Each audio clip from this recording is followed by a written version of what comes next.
Good morning, St. Paul's. Good morning, Jamie. Our second reading comes from the second chapter of Peter, verses 2 through 10, found on page 1294. You may have heard me mention before that I love these new Bibles because of the beautiful introductions given chapter by chapter. So I want to read a little bit from the introduction. Peter explained how Christians should respond when they suffer because of their beliefs. Called the Apostle of Hope, Peter's primary message is to trust the Lord, live obediently no matter what your circumstances, and keep your hope fixed on God's ultimate promise of deliverance. Suffering is to be expected, but it is temporary and yields great blessings for those who remain steadfast. And now the reading. Chapter 2, verse 2.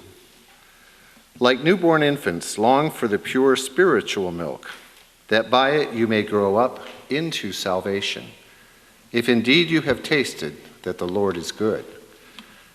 As you come to him, a living stone rejected by men, but in the sight of God chosen and precious, you yourselves, like living stones, are being built up as a spiritual house to be a holy priesthood, to offer spiritual sacrifices acceptable to God through Jesus Christ. For it stands in Scripture, "Behold, I am laying in Zion a stone, a cornerstone chosen and precious, and whoever believes in him will not be put to shame." So the honor is for you who believe, but for those who do not believe, the stone that the builders rejected has become the cornerstone, and a stone of stumbling and a rock of offense. They stumble because they disobey the word as they were destined to do.